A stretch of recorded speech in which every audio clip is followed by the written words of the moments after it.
1940 में कतर में सबसे पहली ऑयल फील्ड डिस्कवर हुई। 1960 तक कतर में तेल की खोज और उसे जमीन से निकालने का काम उरूज पर था, लेकिन फिर 1970 में शेल ऑयल कंपनी ने इस कंट्री का सबसे बड़ा खजाना दरियाफ्त कर लिया। नॉर्थ फील्ड दुनिया की सबसे बड़ी नेचुरल गैस फील्ड, लेकिन उस जमाने में गैस कोई बहुत ज्यादा प्रॉफिटेबल नहीं थी और उसकी वजह ये थी कि गैस को सिर्फ पाइपलाइंस के जरिए ही किसी दूसरी जगह भेजा जा सकता था और कतर गैस इस्तेमाल करने वाले देशों से इतना दूर था कि वहां तक पाइपलाइन पहुंचाना तकरीबन नामुमकिन था। इसी वजह से शेल कंपनी भी ये गैस फील्ड डिस्कवर करके भूल गई और ये डिस्कवरी ऑफिशियल डॉक्यूमेंट्स में ही दब गई। 1995 जब क्राउन प्रिंस हमाद बिन खलीफा अस्सानी ने बगावत करके अपने ही बाप की हुकूमत का तख्ता उलट दिया और बिन खलीफा ये जानता था कि कतर की तकदीर सिर्फ गैस ही बदल सकती है, इसीलिए उसने एक बहुत ही रेयर टेक्नोलॉजी गैस लिक्विफिकेशन में इन्वेस्ट किया। लिक्विफिकेशन एक ऐसी टेक्नोलॉजी है जिसमें गैस को लिक्विड फॉर्म में कन्वर्ट किया जाता है ताकि उसे ऑयल की तरह शिप्स में दूसरे कंट्रीज तक पहुंचाया जा सके। इस सारे प्रोसेस में गैस को -161 डिग्रीज पे ठंडा रखना पड़ता है। इसी प्रोसेस पे कतर ने सारी इन्वेस्टमेंट कर दी और आज वो LNG का सबसे बड़ा एक्सपोर्टर है। कतर से गैस इंपोर्ट करने वाले कंट्रीज में Japan, India, China, south Korea और स्पेन शामिल हैं।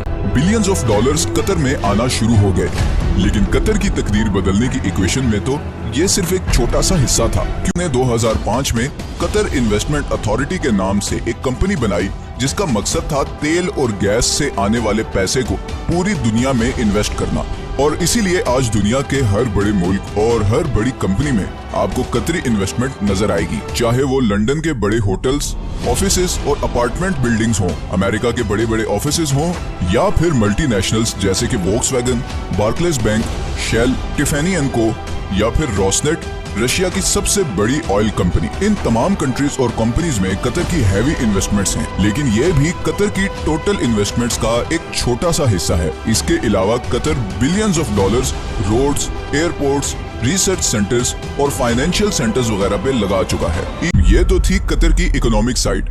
दूसरी तरफ इंटरनेशनल पॉलिटिकल इन्फ्लुएंस हासिल करने के लिए कतर ने दुनिया का सबसे बड़ा अरब मीडिया नेटवर्क शुरू किया, जिसे आज हम अल जजीरा के नाम से जानते हैं। असल में बहुत सालों तक कतर सऊदी अरब के कंट्रोल में था और नए अमीर खलीफा बिन हमाद ये अच्छी तरह जानता था कि अगर कतर ने दुनिया में एक मकाम बनाना है तो उसके लिए उसकी एक अलग से पहचान बहुत जरूरी है। पूरी दुनिया तक कतर की आवाज और उसका नैरेटिव पहुंचाने में अल जजीरा ने एक बहुत जबरदस्त रोल प्ले किया है। अल जजीरा का इन्फ्लुएंस इतना ज्यादा है कि 2017 में जब सब अरब कंट्रीज ने कतर का बायकॉट किया तो उसको खत्म करने के लिए जो सबसे पहली डिमांड रखी गई थी वो थी अल जजीरा को बैन करना।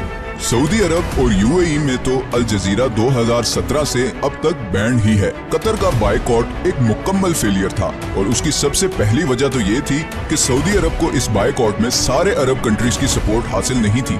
इवन कुवैत और ओमान भी इस बायकॉट का हिस्सा नहीं बने।